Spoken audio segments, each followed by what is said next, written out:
İndi gəlirəm məşğulluğa gətirilən mal-heyvana. Bu məsələlərin mənim dediyim. Daha indi birazdan Etibar qardaşımız tamam başqa şeylər deyəcəkdir. Bir 10 dəqiqə də bunu deyəcəm. Ondan sonra Etibar qardaşımız hər nə lazımdırsa bir açıqlayacaq burada. Məşğulluq adı altında ölkəyə inəklər gətirir. Hər kəs inəkləri görəndə onlara yazığı gəlir. Düzdürmü? Düz. Adamın ürəyi yarğıydı inəklərə. Deyirsən ki, nə oldu? Bunlar getdilər Rusiyadan elə ancaq 50 invalid şey götürülər, gəldilər, inək gətirdilər. İnək yerir, baxsan belə gedir.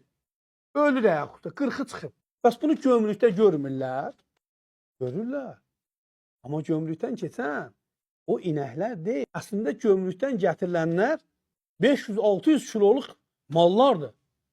Sağlam mallardır. Dostlar, fikir verin ha. Mən buradan baş prokurorumuza səslənirəm və Dövlət Təhlükəsizlik Xidmətinə səslənirəm.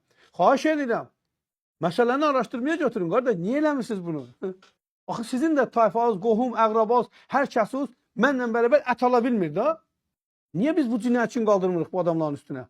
Niyə bu adamları biz məsuliyyətə cəlb eləmirik? Bunun arxasında duranlar niyə ortalığa çıxarılmır? Şərif bəy yazır ki, Vüqar bəy aksiz olmayan siqaretləri lalların mağazinlərində satırlar ki, bunlara kırışalıq edir. Bəs onu mən deyə bilmərəm. Mən onu biriniz də eşidirəm, bunu oxudum sizdə. Deməli, məşğulluğa gətirilənlər, dostlar, nə edirlər? Bu sizə bu faktı da açacağım.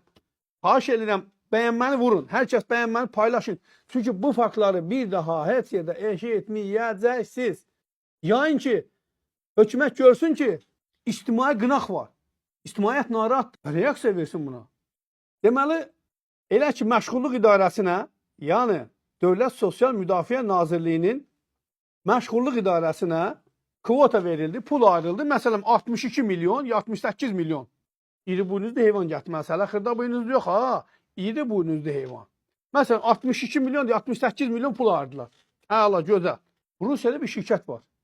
Pulu vururlar həmən şirkətə. Dostlar, cənab baş prokuror, hörmətli qurum rəhbərləri, hər kəs diqqətlə dinləsin. Həmin pulu buradan vururlar Rusiyada bir şirkətin adına. Ondan sonra çağırırlar burada müstəqil şəkildə heyvan satışı ilə məşğul olan sahibkarları. Deyirlər ki, qardaş, oradan bu qədər heyvan gətirilməlidir. Burada biz bu qədər sizlə qulaq olacağıq, şərik olacağıq. Gömrük bu qədər olmayacaq, gömrükdə, onda gömrükdən həm də rüsumdan azaddır. Məşğulluğa gətirilən mallar hamısı rüsumdan azad. Nəysə, pulu həmən o, tutalım ki, 100 baş mal alacaqlar, məsələn. 100 baş malı orada alırlar. Həmin 100 baş malın pulun buradan sahibkarlardan yığırlar. Nəqd şəkildə. Buradan yığırlar, ha. Diqqət elə. Burada yığırlar sahibkarlardan. Sahibkarlar deyirlər ki, sizin heyvanlar oradadır. Gedib ona gətirəsiniz. Oradan həmən 60 milyonla heyvanı alırlar. Burada da sahibkarların əlindən pullarını alırlar. Ondan sonra düşürlər Azərbaycan bazarında nə qədər xəstə mal var onu alırlar. 200 manata, 300 manata, 400 manata, nə bilim 100 manata, 50 manata. Elə ki bunları yığdılar, bu ölü heyvanları. Gömrükdən o kələləri gətirirlər. 500 kiloluq malları gətirirlər. Qardaşlar gətirir. Kilosunda 75, indi burada deyirdim 81 qəpik gömrük rüsumu ödəməlidirlər, ödəmirlər. Yəni bir maşında 22 ton gətirilirsə, bu təxminən 16-17 min manat pul edir bir maşında. Fikir verin, ha, əlləri nağdan qarıya vurmayıblar, ha, heç bir şey eləməyiblər. Gömrük rüsumundan azad olduğuna görə oradan 62 milyon manat əti vururlar, gətirirlər, burada çıxardırlar bazara, malları satırlar. Bazarda cəmaata paylayırlar məşğulluq adı altında kaxdan, sakinlərdən yığılan ölü heyvanları. Burada bunlara kim nəzarət eləyir, dostlar? İndi gəlirəm onlara, adlara. Belə kimlər nəzarət eləyir? Bu işin başında duranlardan biri, yəni bölgünü edən, Sahil Babayevin dayısı Səxavət adında bir kişidir. İşə rəhbərlik edən odur, dostlar. Sahil Babayevin dayısı Səxavət.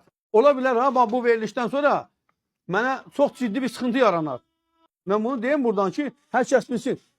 Yəni, mən elə bir şeylərin üstünü açıram ki, bu mənə çox baha başa gələ bilər. Çox baha başa gələ bilər. Amma açacağım bunları.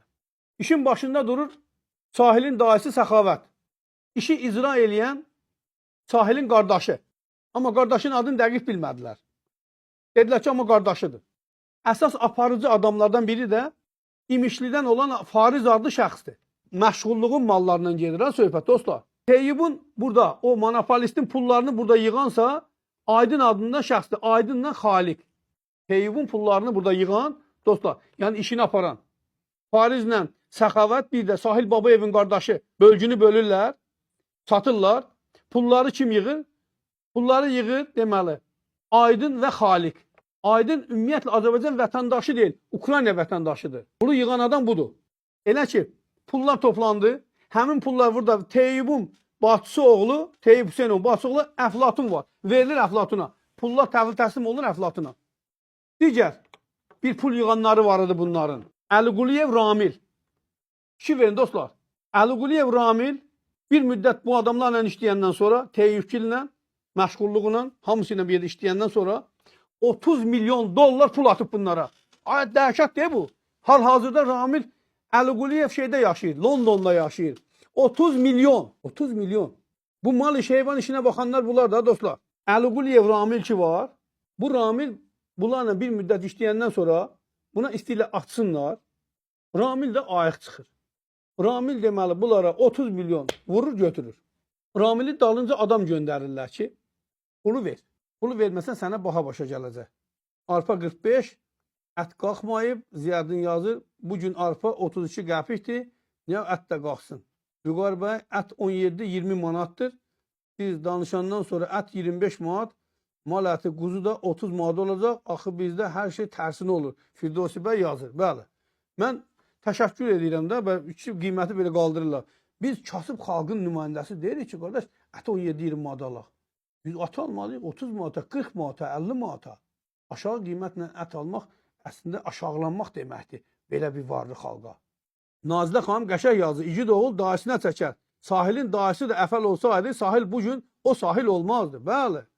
Vüqar bəy, görəsən, dövlət başçısı qulaq asırmı sizin verilişə? Çətin, dövlət başçısının bizə qulaq asması sadəcə mümkün deyil. Fiziki baxımdan mümkün deyil ha.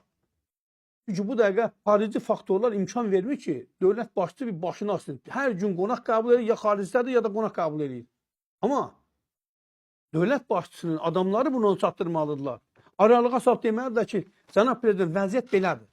Amma görürsünüz, anti-insan idarəsi məlumatı yayır, açıqlama verir. Çünki birbaşa da prezidentə məruzə eləyən adam da, prezidentə məruzə eləməyə vəzdə götürür verir ki, biz araşdırdıq, hər şey əladır, superdir. Heç bir monopoliya yoxdur, heç bir qanun pozuntusu yoxdur.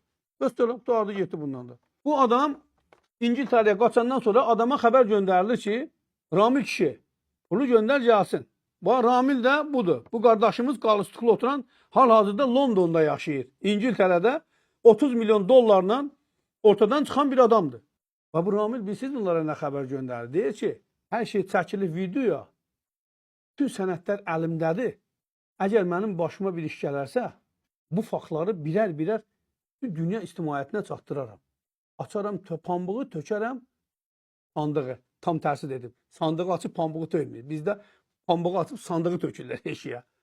Çünki bütün sandıqlar pambıqların içərisində gizlədilir. Ona görə də Əliquliyev Ramil müəllimdən xahiş edirlər ki, evi yox. Bu 30 milyon sən ala gözünə qurban, amma quzu kəsərəm. Sən bu sirrin üstünü aşma. Sirrin üstünü aşma. Məni burada şübhələndirən bir məsələ də var burada. Balarəhim Quliyev bu işin harasındadır. Eləcə də baş baytar Qalib Əbdüləliyev bu işin harasındadır. Yəni dostlar, mənim özümün bildiyim və bura qədər dediyim bunlardır. Bir də bir faktı deyəcəm sizə. Ukraynadan gələn ətlə bağlı açıqlayacağım bunu. Deməli, bu Teyyub müəllim Volqogradda yaşayanda, hələ bu mafiyanın başına keçməyəndə, Ukraynadan gələn heyvanlar, diri heyvanlar Volqogradda saxlanılırmış, baytarlıq şöbələri var. Orada saxlanılırmış. 50 üzrə mız qoyulurmuş. O olmaz, bu olmaz, belə-belə. Və nəticədə nə başı? Nəticədə mənim bildiyim qədər 3500 dollar, amma indi bizim birazdan Etibar qardaşımız deyəcək ki, yox, o 7000 dollardır. Hər maşından pul alıblar. Ukrayna